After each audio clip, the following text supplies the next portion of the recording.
Olá, seja bem-vindo a mais um episódio do RegiCast, o podcast do Registro de Imóveis da primeira circunscrição de Goiânia.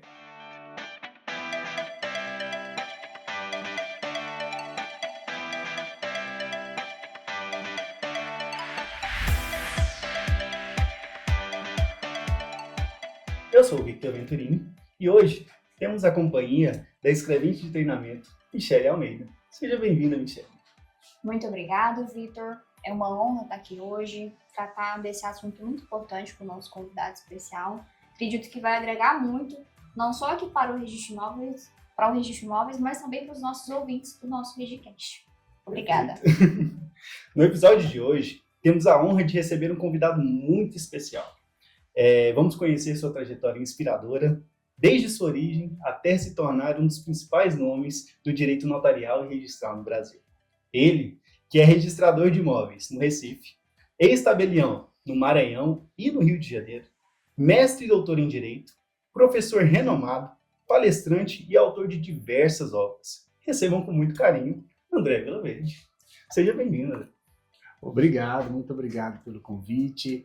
Quero dizer que é uma honra, é o primeiro podcast com entrevistados assim. Justamente, o primeiro gravado também com vídeo. Me sinto muito honrado, parabéns pela iniciativa aqui do primeiro Registro de Imóveis de Goiânia. Eu acho que é o primeiro que eu participo também, né, de um cartório de registro de imóveis, fazer um podcast, né, voltado para o registro de imóveis, para a atividade notarial e registral como um todo. Então, parabéns e muito obrigado pelo convite, uma grande honra para mim. Muito obrigado, prazer é todo nosso por receber o senhor aqui. André, uma pergunta que a gente quer saber, mesmo que muito breve sua passagem por Goiânia, como tem sido a sua experiência aqui na cidade? Algo que chamou a sua atenção aqui em Goiânia? Olha, o que chamou a atenção aqui em Goiânia até agora é que ninguém me convidou ainda para morar na casa de você. Rapaz, a gente já pode separar um lugarzinho lá, um quarto, sofá. O pessoal aí do cartório, quem tiver um quartinho aí, porque já vou ter que voltar aqui várias vezes. Que cidade maravilhosa, né? Eu já conhecia Goiânia de muito tempo atrás, quando eu era músico, ainda vou falar um pouquinho para vocês sobre isso. Então eu já cantei aqui em Goiânia, já na minha época de músico, mas isso faz muito tempo, no século passado, no milênio passado, alguma coisa assim. Vamos ter que vai ter que ter. E fiquei muito feliz, né, em voltar aqui para Goiânia, aí trouxe minha esposa, e aí minha esposa está maravilhada na rua 44. Aqui é parada obrigatória, né? Vindo em Goiânia não tem como fugir da 44. Eu acho que ela quer mudar pra cá só pra ir na 44 todo final de semana. E ela falou, vai abandonar Recife? Não vai. Não, você pode ir lá, grava podcast. Eu falei, mas e aí, que horas que tem que voltar? Não tenha pressa, tá tudo tranquilo. Mas que cidade maravilhosa, parabéns para vocês aí, todos que moram aqui, ou que escolheram essa cidade, né, como sua residência do coração, as pessoas também que estão ouvindo ou assistindo o podcast aqui, parabéns, cidade maravilhosa, estou apaixonado. Que bacana, estamos muito felizes em recebê-los aqui. Professor, antes de mais nada, a gente quer dar início, saber um pouquinho da sua trajetória. Então, você poderia nos contar como foi sua jornada até ingressar ali no direito notarial, registrar? Eita, aí tem história. Sempre que lá vem história, tem história, sempre que lá vem história. Mas eu gosto sempre de dividir, eu chamo de VilaCast, Vila News, né? Que eu divido a minha vida geralmente assim a cada 15 anos. Então, do 0 até os 15 anos, então eu vou resumir para vocês do 0 aos 15, dos 15 até os 30, aí dos 30 até os 45, e aí agora que eu tenho 50 anos de idade. Então, que não aparenta. Obrigado. Mas a academia todos os dias. Já fui hoje, inclusive. O ônus. Faz parte, mas é bom. Quando você encara isso como algo que é bom para você, né, que faz sentido, e isto só depende da nossa mente. Então, uma pessoa que fala, eu não gosto de academia, tal, por quê? Quem te falou que nem? Por que você não gosta de algo que é bom, algo que vai te fazer viver mais com seus filhos, que vai te trazer saúde? Então, é só virar uma chavezinha aqui. E falar em chavezinha, do 0 aos 15 anos eu tive várias profissões. Então, assim, eu lembro com muito aprendizado do meu começo da minha vida. Eu morei num barraco, as pessoas falam assim, o senhor era pobre, professor? Eu falo, olha, eu vou pedir para você imaginar. Vocês já passaram aqui em Goiânia, tem assim algumas casas em beira de rio, casa de taipa, ou acampamento, com uma casa só coberta de lona. Vocês já viram? Acho que não é tão comum, mas com Não. certeza deve existir em algum local. Eu morava em uma casa assim. Eu morava em um barraco de lona, na beira de um rio, lá no Mato Grosso. Nasci no Paraná, só nasci no Paraná, mas com 2 anos a gente foi para o Mato Grosso. E aí eu tenho lembranças, né, dessa casa. Casa não era casa, é a casa da música. A casa não tinha nada, não tinha teto, não tinha banheiro, né? E as pessoas falam, como assim, professor? Não tinha internet? Não tinha parede, não tinha azulejo, não tinha fogão, não tinha energia. E aí eu vivi boa parte da minha infância nessa casa, meu pai, minha mãe e meu irmão Fernando, que mora ainda até hoje no Mato Grosso. E depois nasceu minha irmã. Na minha família nós somos 3 irmãos.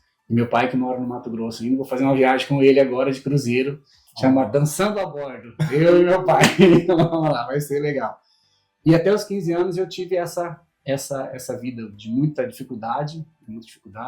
Aí fui boia fria, fui vendedor de fruta na rua, picolezeiro, engraxate.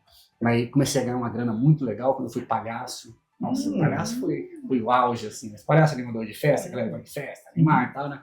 Talvez até uma das características que você fica mais descolado, assim, foi de ser palhaço, né? Isso ainda no Mato Grosso. Isso com 15 anos, né?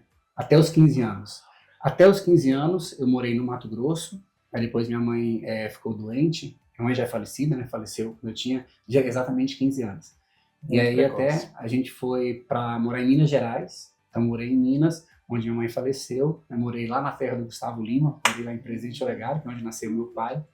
E aí, com 15 anos, depois que minha mãe faleceu, eu fui um dia muito triste, né? Tava muito triste. Um amigo meu falou assim, Vila, vamos ali num barzinho ali, cara, vocês pareciam um pouco e tal, né? Falei, cara, vou lá. Aí cheguei lá nesse barzinho. E aí tinha um rapaz cantando uma música no bar, né? Aí em Uberlândia, morava em Uberlândia, Minas Gerais. Aí ele falou assim, um rapaz pediu pro cantor cantar, a gente tá muito próximo do cantor, assim. Aí eu pedi pro rapaz cantar uma música, né? E o cara falou, eu não sei essa música. Esse meu falou, você sabe cantar essa música, né, Vila? Eu falei, sei cantar. Ah, canta lá então. Eu falei, pode. Aí fui lá, cantei a música, né? E aí, quando eu cantei a música, o cara chegou assim, me deu, na época eu trabalhava de boia fria, ganhava lá, sei lá, R$50 de hoje, e o cara chegou tipo com uma nota de R$200, assim. Eu olhei aquilo e falei, cara, dá pra viver disso? Olha que legal. Nem tava esperando ganhar uns Não. R$200. E aí, com isso, aí eu comecei a viver da música. Aí comecei a cantar. Já com 15, né? Com 15 anos. Dos 15 até os 30 anos, eu acho que eu morei em mais de 10 estados do Brasil, né? Conheci o Brasil inteiro, mas viajando através da música. Né? Morei em Santa Catarina, morei no Rio Grande do Sul, aí morei no Mato Grosso do Sul, voltei para o Mato Grosso, aí Paraná, então, aí Goiânia, já cantei aqui em Goiânia, então por isso que eu já conheço aqui da época da música. Né, E chegou a residir nessa época ou só foi passar? Não, era só... Em Goiânia eu não cheguei a morar aqui em Goiás, não. Né? Morei em Minas, né? Morei no Mato Grosso, fiquei muito tempo, Mato Grosso do Sul, Santa Catarina, fiquei muito tempo, mas sempre com a música, né? Uns 15 anos da música. E aí onde que começa o direito notarial registral? Aí que eu queria falar para o pessoal aqui do cartório, né? Que muitas vezes acontece algumas que nós chamamos de tragédias nas nossas vidas e muitas vezes é um sinal divino de que você precisa mudar e que tem algo muito melhor esperando por você. Um dia eu estava em casa, já tinha nascido meu filho, né, que hoje é meu nutricionista, o Gabriel, está fazendo medicina. E aí, hoje eu sei a diferença do ladrão, né, e do furtador, do roubo e do furto, né, que eu não sabia. Eu nunca tinha lido um livro na minha vida era só a música e sair do mar. Até os 30 anos eu nunca tinha lido um livro, nenhum livro, zero. Era semi-analfabeto, sabia só ler as músicas que eu cantava e ainda memorizava rapidão, não precisava ler. Aí a gente foi assaltado, minha esposa. Aí levaram todos os meus equipamentos da música, minha guitarra, meu violão, microfone, tudo. Ou seja, eu não conseguiria mais trabalhar. Não tinha mais como trabalhar com a música daquela forma. E aí, saindo, né, muito triste, um dia assim, aí eu vi um cartazinho assim, curso de Direito em Sinop. Eu morava em Lucas do Rio Verde, Sinop fica a 140 km de Lucas do Rio Verde. Aí falei para minha esposa, amor, eu vou fazer o curso de Direito. Acho que alguma coisa, esse assalto aí foi pra gente mudar de vida. E é aí que eu comecei a fazer o curso de Direito com 30 anos de idade. Então, o senhor formou em Lucas do Rio Verde e já pensava em algum momento de como seguiria a sua carreira nesse primeiro momento? Igual o pessoal que está no cartório aqui, né? Trabalha aqui no primeiro registro de imóveis de Goiânia. Você não tem muita noção, né? Como é que é o dentro do cartório, o que, que faz o cartório de registro de imóveis, como é que é uma gravação, como é que é um registro, como é que é uma certidão. Eu também não tinha noção de como é que era o curso de Direito, né? Aí, quando eu tinha as primeiras aulas, eu ouvia falar do tripartição de poderes, eu falava, cara, que legal, o presidente faz isso, os deputados, olha que, nossa, que interessante, o juiz, para ser juiz, então tem que fazer concurso, eu achava que era alguém, né? E aí comecei a me interessar por aquilo. E aí, quando eu descobri que eu poderia mudar a minha vida e a vida da minha família pelo estudo, falei, não, agora ninguém me segura. E nesse tempo, teve algum ponto-chave, alguma motivação específica para te levar para essa carreira de tabelião e registrador de imóveis? Sim. Sempre são essas pequenas tragédias que a gente imagina, né? Eu comecei a faculdade, daí já sempre muito focado, e o foco é em razão da dificuldade. A dificuldade faz a gente ter muito foco, muita determinação. As pessoas às vezes reclamam, falam, olha, o foco depende muitas vezes do problema que você tem. E por que eu te falo? A minha esposa, ela ficou trabalhando, né? Ela falou, não, André, você pode ir para Sinop estudar, que eu aguento a barra aqui. E a minha esposa não era rica, né? A minha esposa trabalhava de funcionária pública, num cargo bem simples, na empresa de água, lá de Lucas do Rio Verde. E aí ela falou, eu vou, né, ganhava, sei lá, hoje uns 2 salários mínimos, com 2 filhos, eu já tinha o Gabriel e o Michel. E aí eu falei, cara, eu não posso decepcionar essas 3 pessoas que estão acreditando num sonho que eu criei, né? E aí eu estudava, assim, 10 horas. Todo o tempo que eu lembro, de 2003 até 2013, eu só lembro de eu estudando. Não lembro de outras coisas. O pessoal fala assim, André, o que foi mais difícil para você ser registrador de imóveis ou tabelião? Eu fiquei 8 anos sem ouvir música. Eu não ouvia música. Porque, assim, era a sua vida até então. Era uma vontade tão grande de voltar. Eu falei, cara, eu preciso bloquear isso da minha mente para seguir firme aqui, senão eu vou voltar a cantar e vou abandonar isso aqui, esse só é muito seria difícil. Um gatilho para sua desistência. E aí eu entrava, por exemplo, no carro, aí eu falava, você pode desligar o som, né? Tô lendo aqui, né? Eu lia obsessivamente, todo lugar que eu estava, eu lia dentro do ônibus, domingo, festa, Natal, o pessoal tá ali cantando, eu cantava, parabéns para você e para alguém, Feliz Natal, Feliz Ano Novo, e aí, pessoal, livrinho de novo, então, assim, aí fiquei muito, muito obcecado pelo estudo mesmo, então, e aí deu prioridade. É a prioridade. E também consegui imaginar, né, já aos 30 anos, 2 filhos, isso, trocar, vinha com um músico e trocar toda a sua carreira, confiando nesse sonho, realmente, eu imagino que tenha sido um desafio gigantesco. E um sonho assim, né, que eu não tinha nenhum parâmetro, né? Então, não tinha ninguém na família que já tinha sido advogado, ou que até tinha se formado, alguma coisa. Então, era um sonho realmente distante, mas sempre aparece, eu chamo de anjos, né? Depois eu vou compartilhar com vocês, quando eu assumi em Timon em 2010, aí eu fiz uma ata notarial. Mas notarial que eu não registrei no livro de ata notarial, porque né, são aspectos que não é a ata notarial do tabelião, que ele observa com seus sentidos, não. Uma ata notarial que eu fiz para agradecer as pessoas que me ajudaram. Né? Então, nessa ata notarial eu chamo de anjos que me ajudaram. E muitas pessoas, assim, que contribuíram para isso, né? E por isso que eu queria falar para as pessoas aqui, né, que abre seu coração para as pessoas também, né? Muita gente se fecha para um incentivo, para um feedback, né, que alguém aqui do cartório fala, olha, você precisa melhorar nisso, olha e tal, né? Tudo é motivo para a gente aprender. E aí eu aprendi muito com esses feedbacks e dentre essas pessoas, uma que me ajudou muito foi um juiz que eu trabalhei com ele, o Marcos Faleiros. Hoje ele é diretor do fórum lá em Cuiabá. Eu estava uma sexta-feira à noite, lembro como se fosse hoje, assim, eu sentado, assistindo um curso do LFG, na época tinha o professor Luiz Flávio Gomes, que é falecido hoje, foi deputado, tinha um curso muito famoso, e eu entrei um dia nesse curso, né, falei, cara, eu vi lá assim, né, como ser aprovado em concurso público, falei, cara, eu preciso disso aí, mas não tinha dinheiro para pagar. Cheguei e falei, cara, você não tem alguma coisa para fazer aí? Já tinha trabalhado como lavador de banheiro. Eu falei, cara, você vai fazer tudo, né? Ele falou, não, André, a gente precisa só de um monitor. Eu falei, o que faz um monitor? O monitor você fica na sala ali, junto com os alunos, precisa de alguma coisa, um café, uma caneta, não sei o que, tá lá. Eu falei, eu posso trabalhar nisso aí, né? Ele falou, a gente não tem salário. Eu falei, não, eu só para ficar assistindo tá bom, né? E aí eu fiquei 3 anos no LFG, né, como monitor, né, de forma gratuita lá. E aí um dia eu tava, só eu, assistindo, era 10h30 da noite, uma sexta-feira à noite, daí eu assistindo uma aula, como se fosse hoje, que hoje é meu colega de aula no SERS, que é o professor Rogério Sanches. Assisti uma aula de penal, o professor Rogério Sanches, ele falando, tá? E aí entrou um senhor assim do meu lado, aí ele falou assim, como é que é seu nome? Eu falei, meu nome é André Vilaverde. Ele falou, me procura amanhã no fórum, meu nome é Marcos Faleiros. Eu falei, rapaz, será que eu fiz alguma coisa errada mesmo, rapaz, né?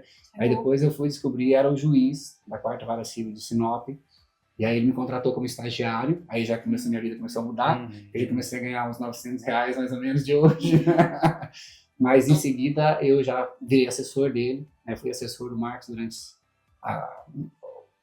toda a faculdade, né? Depois do 3º ano. E aí o Marcos aí quando veio a emenda que você falou, eu falo das tragédias, né? Veio a emenda constitucional 45, falou, olha, 3 anos de atividade jurídica para você ser juiz. Porque até então, como eu tinha contato com o Marcos Faleiro, que era juiz, o meu objetivo era ser juiz, né? Eu estudava muito para ser juiz, magistratura. E aí falei, Marcos, e agora, cara? 3 anos, eu tenho 2 filhos, né? Minha esposa estava me esperando em Lucas do Rio Verde, como que eu faço? Ele falou, André, tem um concurso muito legal que saiu agora aqui, né, com o CNJ, a criação, que é o concurso de tabelião e registrador. Concurso para cartório. Como é que é isso aí, Marcos? Eu vou comprar uns livros para você. Aí o Marcos comprou uns livros, pagou a inscrição do primeiro concurso que eu fiz, né, pagou a passagem para eu ir, e aí que surgiu o professor André Vilaverde do Direito Notarial Registral. Que história bacana. Vemos aqui que o senhor passou por diversas experiências, né, dentro da sua trajetória toda, desde o Maranhão até o Rio de Janeiro e agora no Recife, como oficial. Como essas mudanças mudaram sua visão sobre o registro de imóveis? Olha, que pergunta maravilhosa, Michele. Essas experiências, e eu vejo muita gente que está fazendo concursos hoje, né? E o sonho é já pegar o primeiro registro de imóveis da capital, o segundo registro de imóveis da capital, né? Tem mais emolumentos. Exato. E como essas experiências foram fundamentais para o que eu faço hoje, né? Então, o cartório de Timon, quando eu assumi, não tinha funcionários. Ele funcionava na garagem da Interina, uma pessoa maravilhosa, que me ajudou muito, uma pessoa, um coração muito bom. As pessoas que fazem concurso sempre acham que eu vou chegar lá e vou ser mal recebido. Não, as pessoas são boas. Eu sempre parto desse princípio, a gente tem que confiar nas pessoas, na bondade das pessoas. As pessoas são boas, né? Meu filho mais novo, ele sempre que vai dormir, ele reza, e eu acho muito legal. Assim, nunca falei isso com ele, nada, não sei de onde ele tirou esse rim, mas ele fala assim, Deus protege, ele fala, protege meu pai, minha mãe, e protege também as pessoas más. Porque se você criou Deus, eles têm importância para você também. Eu fico ouvindo aquilo assim, caramba, o Henrique é muito iluminado, né? E aí eu tenho esse pensamento de que as pessoas são sempre boas. E essa Interina era fantástica, assim, Josenilda. E essa experiência de ter trabalhado em um cartório pequenininho, né, começado ali num balcãozinho bem pequenininho e tal, e aí quando eu saí de Timon, o cartório de Timon era um dos mais rentáveis do Maranhão. Então já deixei o cartório com 25 funcionários, já era um trabalhador de notas, assim, com trabalho, com dedicação. Todo esse crescimento também da serventia, né? Conseguiu sair da garagemzinha da garagem, alugar, não dá mais aqui, tem que alugar outro local, tem que quebrar essa porta, contrata mais gente, né? Então, isso é muito legal, que você vê a evolução. Meu avô sempre falava, meu avô é muito inteligente, chamava Salomão, né? E ele falava assim para mim, André, só tem uma coisa que nasce grande, é monstro. Né? E realmente, né, se a gente parar para pensar, monstro que nasce grandão, assim. Então é legal, a pessoa começa num cartório pequenininho, e aí vai aprendendo, isso aqui é legal, isso aqui, como que funciona. Foi muito legal a experiência de ser tabelião, né? Adoro hoje e recebo o tabelião. Eu sei da dificuldade, da dinâmica que é o tabelionato de notas, como isso é complexo para o escrevente de notas, que é muito diferente do escrevente do registro de imóveis, né? Então, essa experiência e ser tabelião na capital do Rio de Janeiro também, aí já foi uma experiência fantástica, assim. Sair de Timon, no Maranhão, para uma das maiores capitais do mundo, né, de movimento financeiro de pessoas, no Rio de Janeiro. E no Rio de Janeiro eu montei um cartório do zero. Então, da mesma forma. Da mesma forma. Não existia. E isso foi em que ano? Isso foi em 2014. Então, o primeiro cartório em Timon foi 2010. 2010, você ficou 4 anos Isso. e em 2014 assumiu. Isso, no Rio de Janeiro, na capital do Rio de Janeiro, montar um cartório do zero, do nada, né? Sede, alugar sede e tal, reforma, carregar ar-condicionado nas costas. Encontrar o pessoal capacitado para estar. Isso, mas tudo dá certo. Essa Michele que trabalha com capacitação de pessoas, sabe que no final dá tudo certo. Professor, eu fico vendo toda essa sua trajetória e eu fico pensando, teve algum momento em que você pensou em desistir? Não, Se sim, que te manteve firme no caminho até você alcançar todos esses seus objetivos? Vamos lá, Vitor. Por incrível que pareça, assim, nunca tive o pensamento de desistir. Em nenhum momento eu tive assim, André, às vezes você tem uma incerteza em razão de você não conhecer, né? É um dos grandes medos do ser humano. A gente muitas vezes não tem medo do que acontece, do que pode acontecer. Imagina que se eu estou aqui agora e eu desligo a luz, todo mundo fica com medo, né? Então, como fica com medo? Eu estou aqui com o professor André, a gente está aqui na sala de reuniões do primeiro. Por que você ficou com medo? Realmente só porque apagou a luz? Porque é o desconhecido. E a gente sempre tem medo do desconhecido. Eu sou solteira, a Michelle vai casar, fica com medo do desconhecido. Por quê? Porque é desconhecido. O ser humano tem esse medo. Então, eu tinha esse medo, que é normal, o desconhecido, mas, assim, de desistir, agora também tem um fato, né? Não tinha outra opção. Ou era. E quando você sabe onde você quer chegar, não tem por que você ter medo Justamente. ou pensar em desistir. É só questão de tempo para alcançar todos os seus objetivos.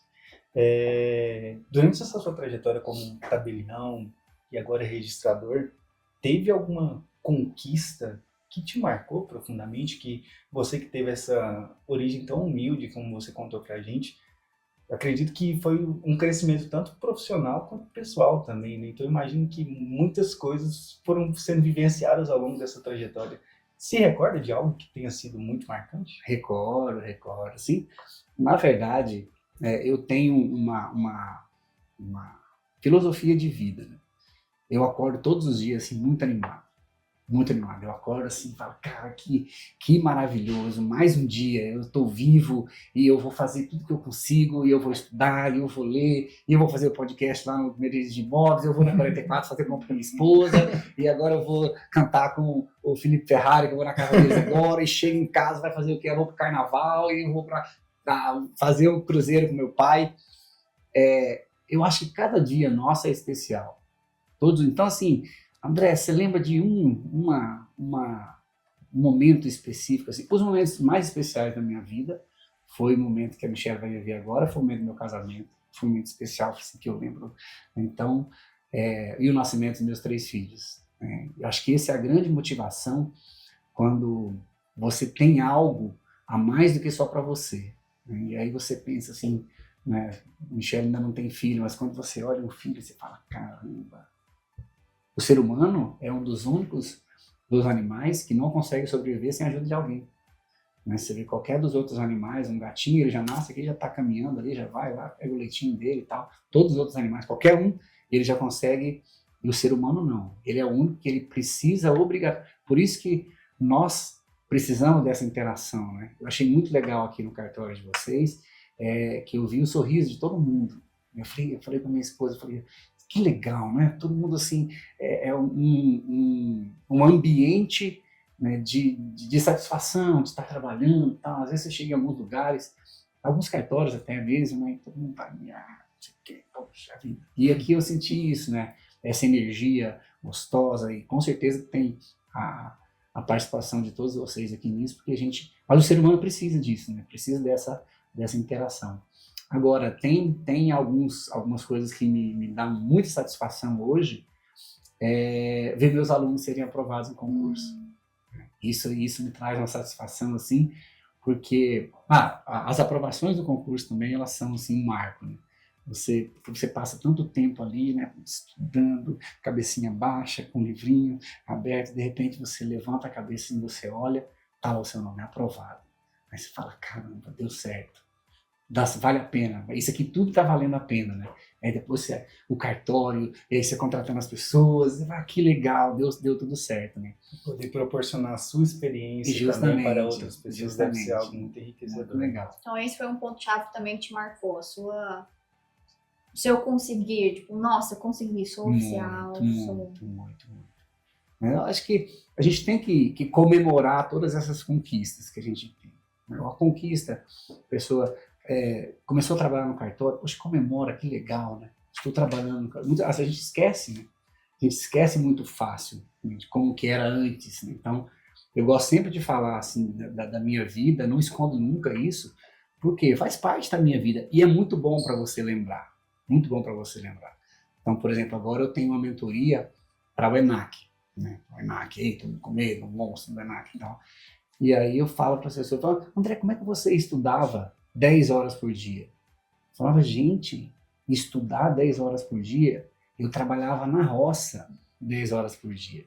Eu trabalhava limpando o banheiro 14 horas por dia. Então eu acordava 4 horas da manhã, boia fria, as pessoas, muitas vezes mais novas, que não vão ter noção do que é um boia fria. Mas por que o nome boia fria? Você acorda 3, 4 horas da manhã, aí você vai para a beira da estrada para torcer para que alguém te pegue para você ir trabalhar.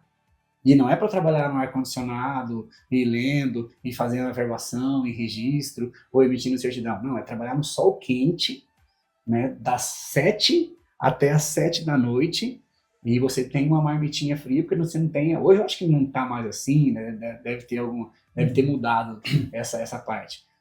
Então, assim, para eu estudar 10 horas por dia, eu falo, cara, não, Tranquilinho. 10 horas Bem melhor, né? sentadinho, que não tinha ar-condicionado na minha sala de estudo, mas tinha um ventilador, já falava, mas aqui é Já maravilhoso. tá bem melhor. Agora não tem nem sol aqui, nada, não tem, a mão não tá calejada mais, né? Então tá tudo tranquilo. Professor, e trazendo essa pauta, tenho certeza que muita gente se inspira no senhor ou busca se erguer aí para ter uma inspiração. Que conselhos que o senhor daria para quem está começando ou enfrentando uma dificuldade para alcançar seu objetivo, seja, né, passar em um concurso público ou pegar uma delegação aí de um cartório, ou qualquer objetivo, né? Cada um de nós temos o nosso objetivo principal. Que legal, obrigado por essa pergunta, Michele. Olha, acho que o primeiro a mudar para você conseguir algo é você colocar na sua mente que você consegue. Porque a partir do momento que você fala que você não consegue, ou que você tem na sua mente algo que isso é impossível para você, a partir desse momento você não vai conseguir. Por quê? Você vai começar a fazer várias coisas para impedir isso, né? Eu chamo isso de convicções. Vocês já pararam para pensar que nós somos formados, até hoje, tenho 50 anos de idade, mas até ontem, talvez eu criei uma convicção na minha vida e que isso está dentro de mim e eu nem sei.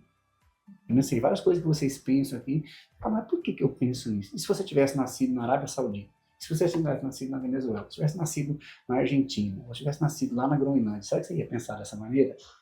Então, a primeira coisa é você mudar essa convicção de que você pode, de que você consegue, e que se, cara, o professor, ele morava num barraco de lona, velho. Barraco de lona, sem banheiro. Sem banheiro. Como é que onde que ele ia fazer? Cara, no mato. Não tinha. Era isso.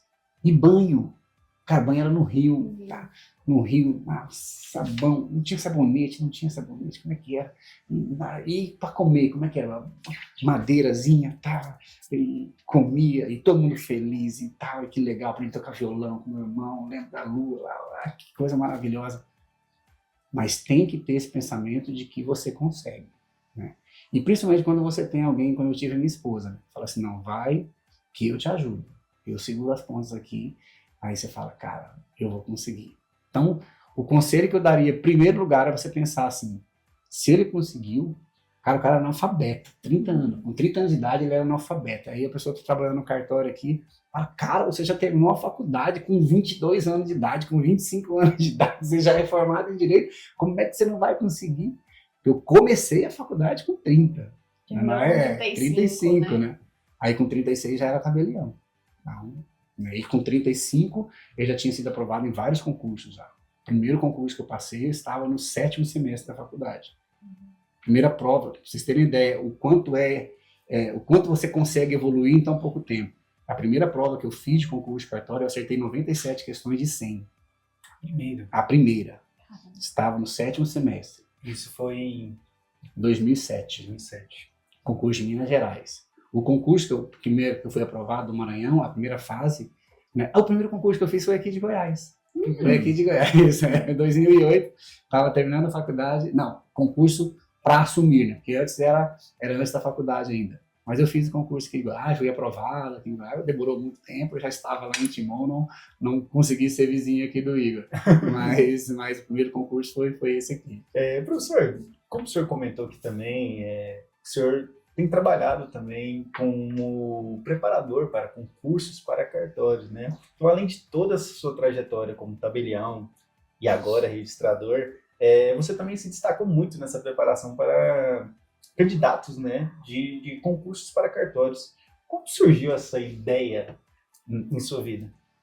Vamos lá. Essa aí é a grande paixão, né, que é a docência. Quando você consegue algo para você, é maravilhoso. Maravilhoso. Você fica, em especial, igual você me perguntou, quais foram os momentos, as 3 aprovações, cara, 10 aprovações, nossa, isso é sensacional. Agora, quando você consegue contribuir com outro ser humano, você consegue dar sentido para sua vida. Você fala, cara, minha vida faz mais sentido do que só eu existir por mim, por eu existir, né? Eu estou aqui por algo melhor, por algo maior.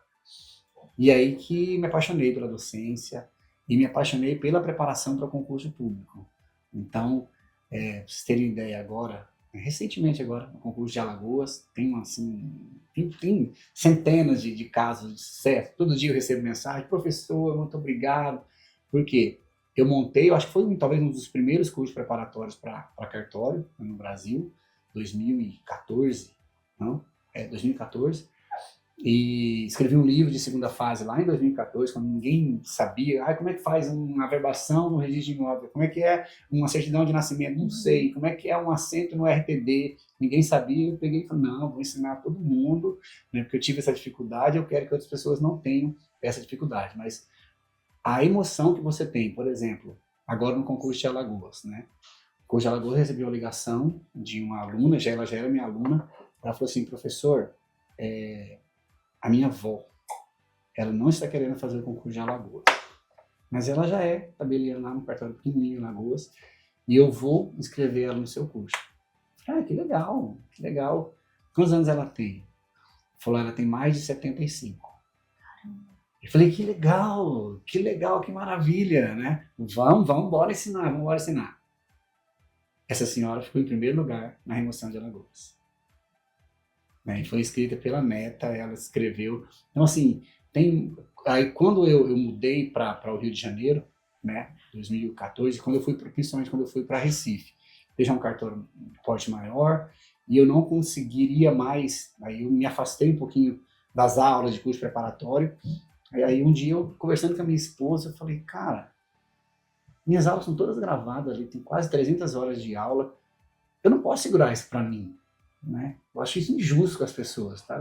E tem pessoas precisando desse material, não tem, e às vezes não tem a grana, talvez está naquela barraquinha de lona lá também. Eu falei, quer saber? Eu vou colocar todas as minhas aulas gratuitas no YouTube. Aí eu parei com o curso, peguei todas as aulas que eu tinha do curso, falei, pessoal, tá aqui, registro de imóveis, RCPM, RTD, tá tudo aí, podem estudar. E até hoje eu recebo, professor, um outro dia, lá em Recife mesmo, um rapaz falou, professor, eu venho aqui e tal, né? É muito engraçado, às vezes eu tô no aeroporto, a pessoa me cumprimenta e fala assim, professor, é você, como se fosse assim, já me conhecesse há muitos anos, né? Nossa, eu falo, ai, que legal, como é que é teu nome? Aí fala, professor, eu fui aprovado no concurso Ceará só com suas aulas no YouTube.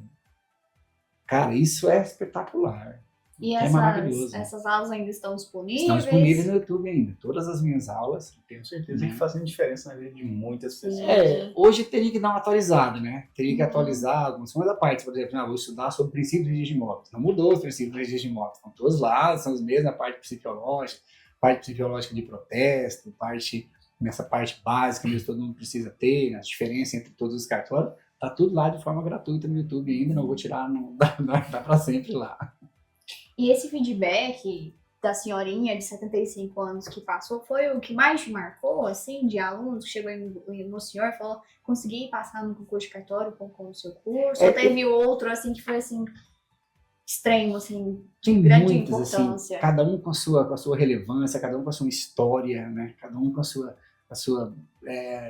são centenas. Tem um caso, por exemplo, esse é fantástico a história, assim, é um pouquinho comprida, mas eu peço paciência para vocês aí, vale a pena ouvir.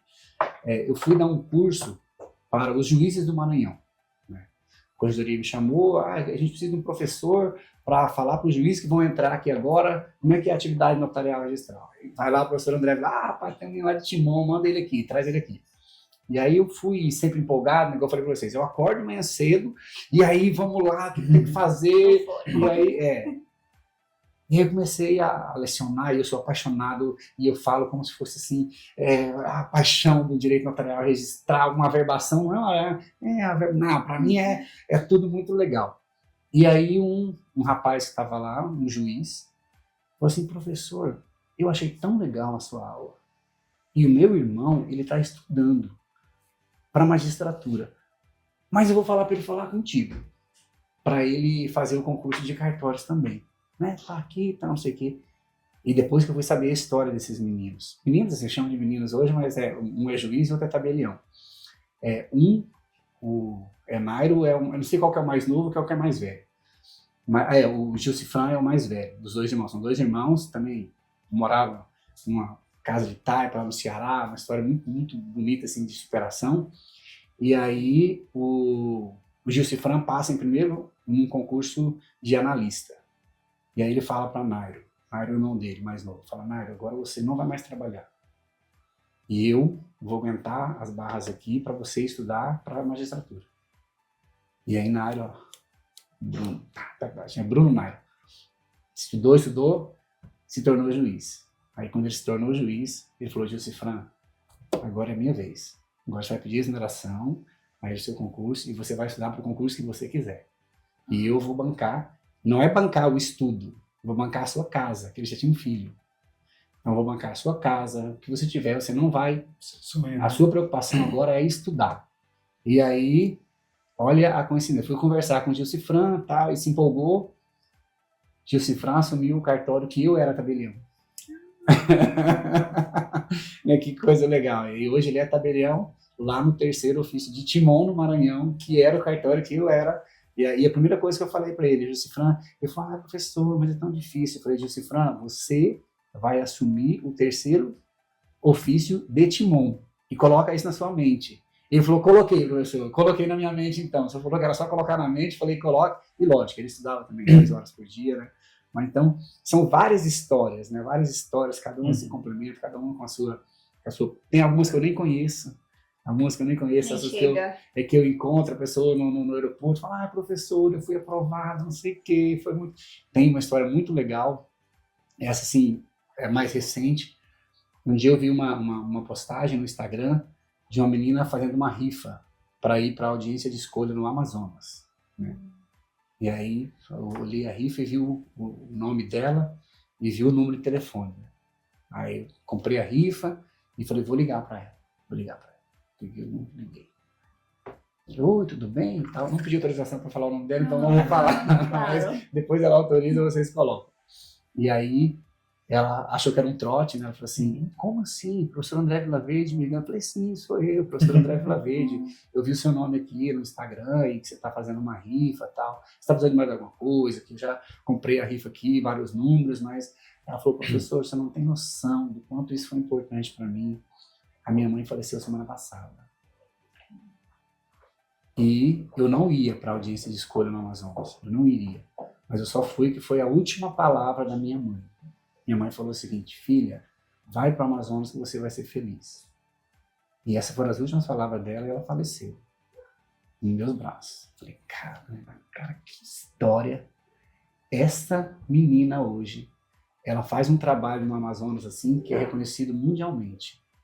De registro de indígenas, de registro de comunidades quilombolas. Então ela tem o cartório dela dentro de um barco. É uma história assim espetacular. Se você conversa com ela hoje, ela fala assim, professor, eu sou a pessoa mais feliz do mundo. Ainda bem que deu certo, né, que as pessoas me ajudaram com aquela rifa. Então, assim, todo mundo tem as suas dificuldades, né? Mas, principalmente, quando você abre o seu coração, quando você confia que as pessoas vão te ajudar, pede ajuda, né? Porque às vezes as pessoas não pedem ajuda. Tá passando pelos problemas, eu vou resolver sozinho. Não, pede ajuda que vai dar certo.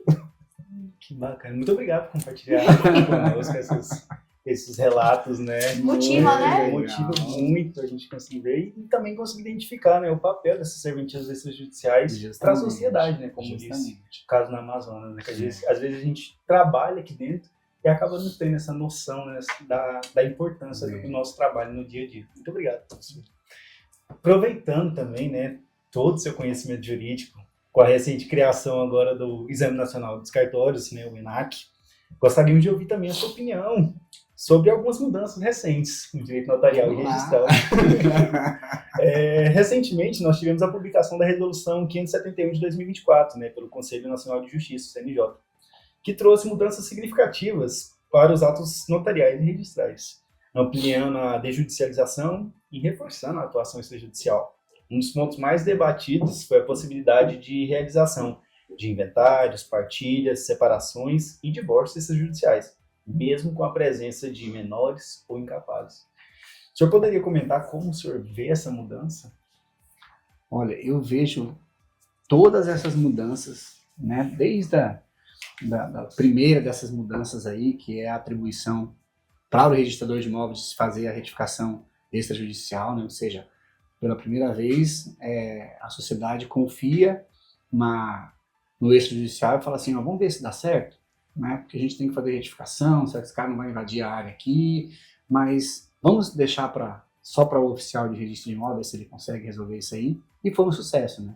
Hoje eu não tenho notícias de uma retificação judicial, né, que seja consensual. Eu mesmo, 8 anos lá em Recife, eu não recebi nenhuma até hoje de retificação. E vocês que recebem mais de 400 títulos por dia aqui, também não sei se não deve ser muito comum. Então, sim, sucesso absoluto. Depois vem o inventário. Será que vai dar certo, gente? Inventário, muita coisa para se ver, tá? A presença do menor, que é uma parte também. Mas antes ainda do menor, né? Porque havia esse medo, né? Esse medo, será que vai dar certo? Divórcio. Cara, como é que vai ser isso aqui?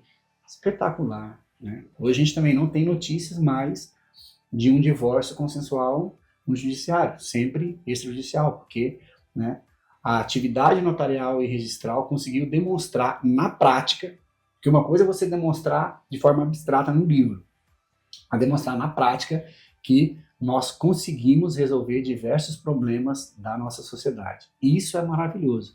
Então, com isso, quando eu vejo, né, o CNJ publicando uma resolução dessa, falando assim, olha, e nós confiamos mais ainda em vocês, entendeu? Porque agora, além de fazer, né, vocês vão ter a atribuição também de cuidar dos bens dos menores. Então, nós confiamos em vocês.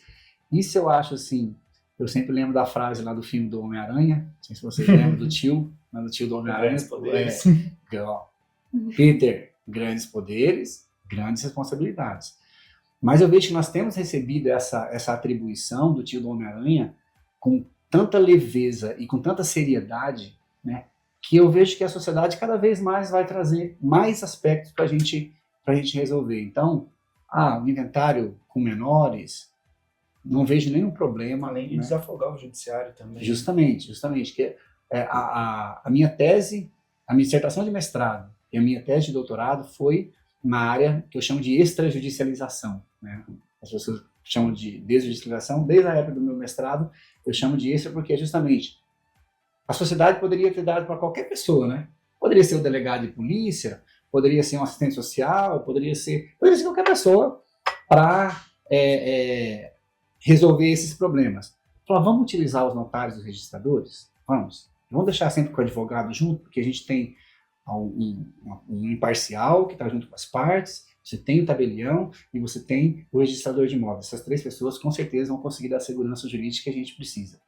Então, desde da época do meu mestrado, eu falo, que bom, porque o aumento de demandas, o número de demandas que aumentam e o aumento do poder judiciário em termos de estrutura, não tem solução. Que nunca vai conseguir resolver, né? Aqui em Goiás, não sei como é que é, mas, por exemplo, lá em Pernambuco, nós temos lugares que a única presença do Estado naquele local é o registrador civil, ou é o cartório. Não tem delegacia, não tem fórum, né? E como que resolve os problemas daquela população? Se resolve pelo cartório, pelos serviços extrajudiciais. Então, assim, quando a população confia, e essa confiança eu acho que a gente não pode quebrar nunca, então por isso que eu acho que a gente tem que trabalhar, né, discutir, conversar. Não está dando certo, mas o que a gente pode fazer para melhorar isso aqui?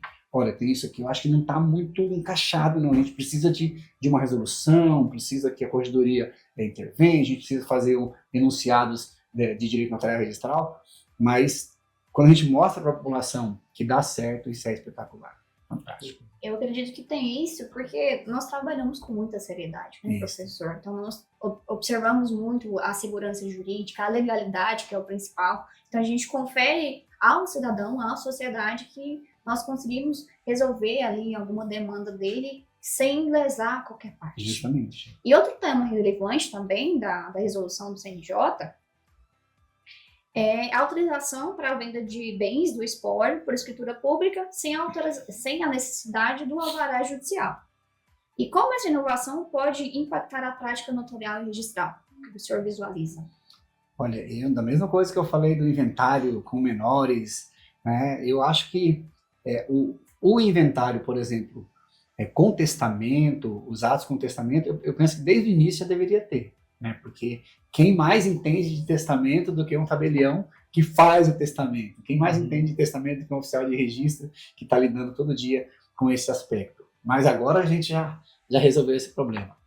A questão do alvará, vocês terem uma ideia de como é legal. Em Pernambuco a gente já faz isso. Antes ainda, não dessa forma em relação aos meios do espólio. Mas a gente tem uma autorização legislativa que a gente chama lá carinhosamente de alvará extrajudicial. Né? Entre a gente chama de alvará extrajudicial. Que lá em Pernambuco, desde sempre, desde que eu assumi lá já no Código 9, tem essa previsão de quando existe uma promessa, né, entre as pessoas, a pessoa faleceu, mas já existia essa promessa, a gente consegue fazer o registro. Né? Tem alguns requisitos, né, essa promessa, tem todos os requisitos, mais ou menos da mesma forma que o CNJ já regulamentou. E deu super certo. Tá super certo lá no nosso Pernambuco. Tenho certeza que isso aqui vai ser um sucesso também. E a mesma coisa, né? Não sei se vocês são mais jovenzinhos, não vão lembrar quando surgiu, né, o inventário extrajudicial. Ele demorou até engrenar. Né? Então, rapaz, será? Não sei, meio inseguro, não vai dar. Hoje a gente nem pensa nisso. A mesma coisa, eu não recebi nenhum ainda. Não recebi nenhum desse alvará extrajudicial que a gente chama, né? Mas tenho certeza que vai ser um sucesso também e que nós vamos conseguir resolver. Vamos conseguir jogar, tá faltando um requisito aqui, professor, eu tô meio... Vai dar certo, podem trazer pra gente que a gente consegue resolver. Professor, você estava abordando também sobre o inventário extrajudicial e a resolução, ela também passou a permitir a realização desse inventário, mesmo quando o falecido deixou um testamento. Quais são os desafios e benefícios dessa medida? Então, esse aí é que eu já tinha falado para vocês, né? Esse eu já acho que tinha que ter sido lá no início. Né? Lá no início, na primeira resolução 35, antes ainda da lei, a gente falava, olha, com o testamento, lógico, sempre com os aspectos da segurança jurídica. Então, assim, desde que esse aqui é o legal, acho que a população, o Poder Judiciário, o Conselho Nacional de Justiça tem confiado tanto no serviço judicial porque a gente sempre tem demonstrado que nós somos sérios. Eu sempre digo, quando me falam assim, o que eu faço na vida, eu falo, eu sou concretizador de direitos fundamentais. Tudo aquilo que a gente estuda na faculdade, né, o pessoal aqui do cartório, talvez está começando a faculdade, você estuda lá, o primeiro dia de aula, o nascimento, né, o artigo 1º do Código Civil, tá. Sim, Ah, você estudou lá. E aonde que concretiza isso? Cartório de registro civil. A gente tem lá, às vezes, 1 ano de aula sobre direito das coisas. Não sei se ainda é direito das coisas, que chamam, na minha época era direito das coisas, né? Não sei se mudou. Mas assim, a gente tem 1 ano de aula lá, tá? Não sei o quê, a transmissão, propriedade, superfície, servidão, uso, usufruto, habitação, direito ao direito comprador de imóvel, artigo 1225. E aí? Como é que concretiza isso? Concretiza isso no registro de imóveis. Então, assim, eu sou um concretizador de direitos fundamentais, ou seja, a gente realiza na prática, na vida real. Por isso que eu vejo todas as pessoas que trabalham em cartório são apaixonadas por trabalhar em cartório. Por quê? Muitas vezes você estuda na faculdade, tenho certeza que Vitor estudou na faculdade lá, recurso especial extraordinário, mas nunca viu um recurso especial extraordinário. Como é que é? Não, os requisitos tal para um recurso especial extraordinário, tem não sei o quê. Nunca viu, é muito abstrato, muito longe, né? Uma DIN por omissão, como é que será que é isso? E a gente não. Registro de imóveis, averbação de imóvel, está aqui. Cancelamento de hipoteca, está aqui, quais são os requisitos, como é que funciona. Isso é muito bom, né? Quando você, aqui, né, no nosso caso, no segundo registro de imóvel do Recife, vocês aqui, e você que trabalha aqui no cartório, sempre que olhar aquele papel, né, cara, não é um papel.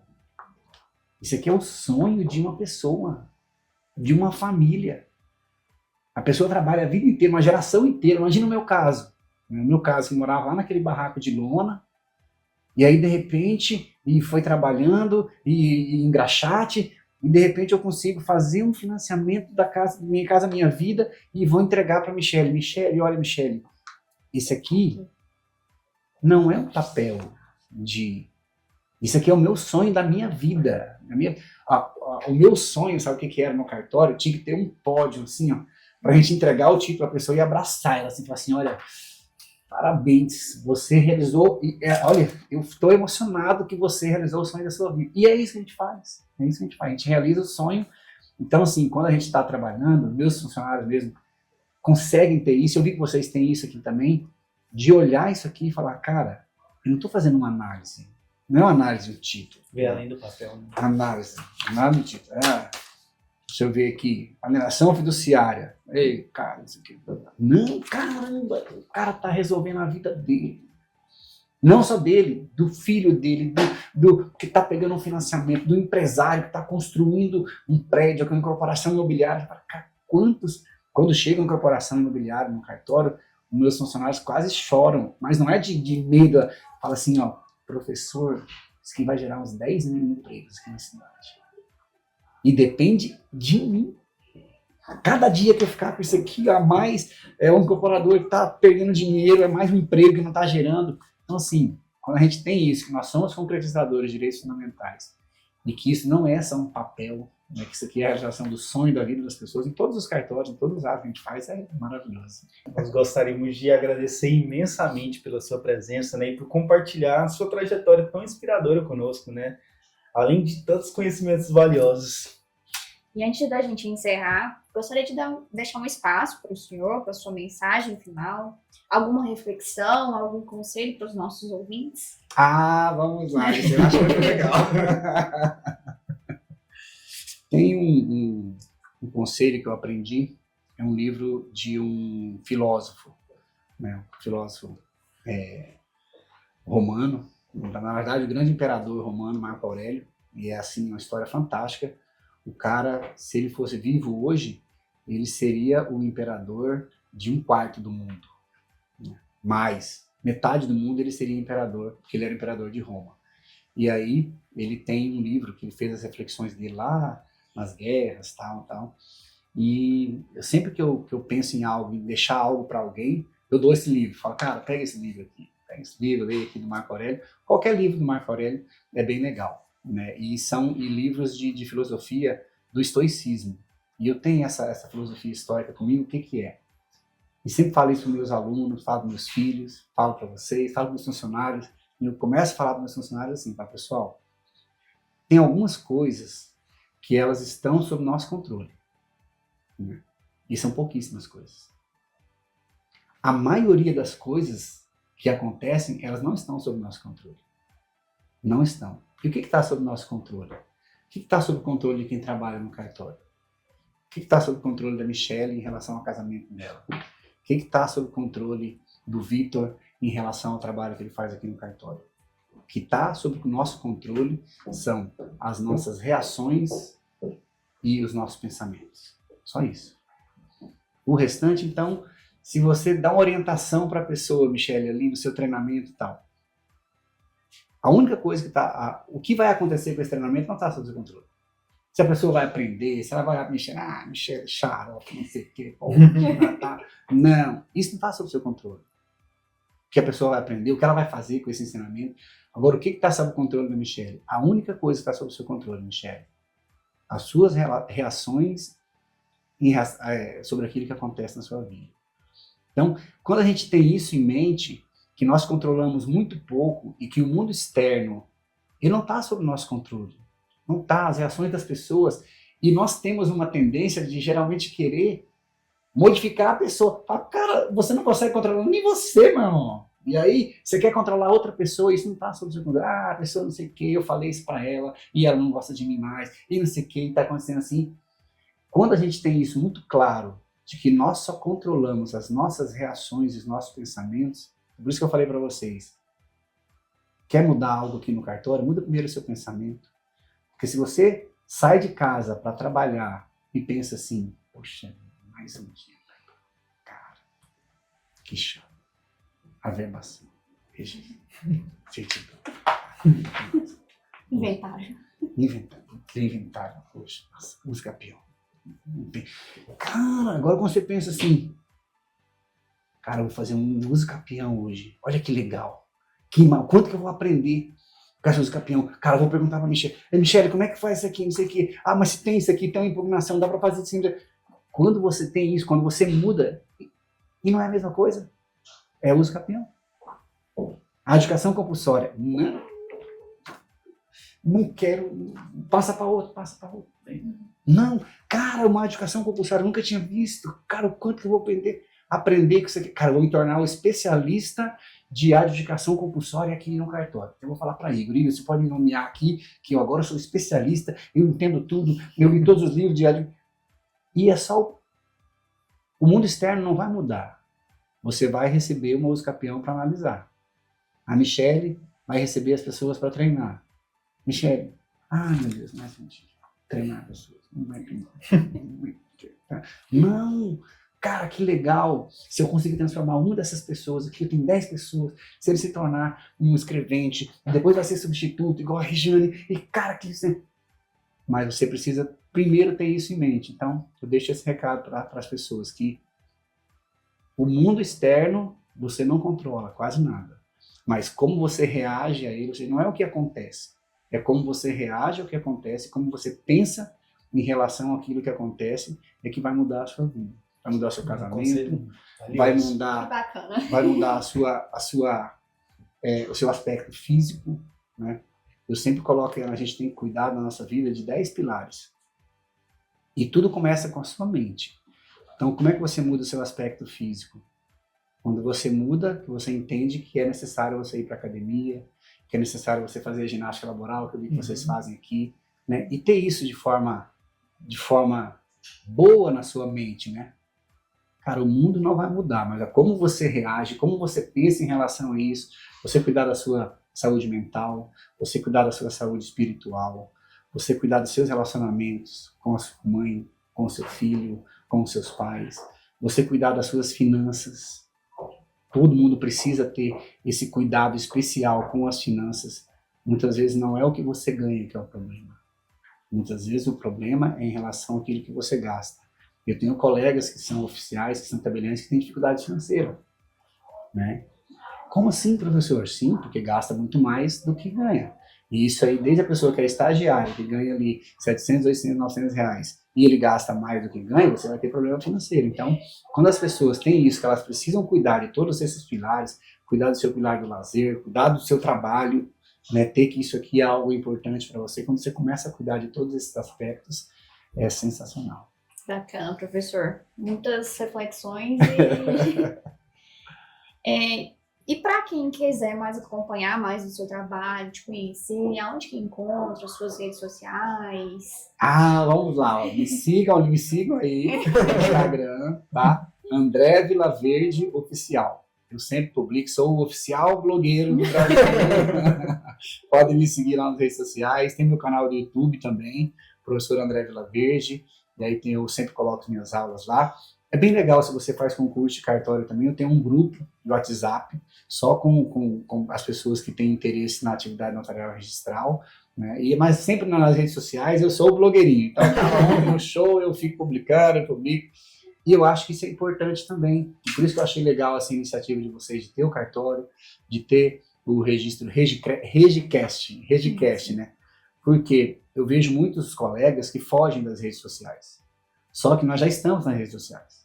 Todos os cartórios, seus usuários estão nas redes sociais, os clientes estão nas redes sociais, o Poder Judiciário está todo mundo nas redes sociais. Então, você pode fugir da rede social, mas não tem como escapar dela. Então, já que a gente tem que estar nas redes sociais, vamos estar de forma positiva, né? Vocês publicam os entendimentos de vocês em relação ao registro de imóveis, como é que faz isso aqui, como evitar a nota devolutiva, como fazer isso. Não tem como fugir das redes sociais. Então, me segue nas redes sociais, André Vilaverde, com 2 L's, tá? Oficial. Pode me seguir lá. Isso aí. Gostaria de agradecer mais uma vez pela presença, professor. Michele também. Foi ótimo ter você aqui hoje. Obrigado por contribuir com esse bate-papo tão especial. Para você que nos acompanha, se gostou dessa conversa e acredita que ela pode ser útil para outras pessoas, não deixe de compartilhar esse episódio. E para não perder os próximos, né? Assim como o professor disse, siga-nos nas redes sociais e também no Spotify. Até o próximo Regicast.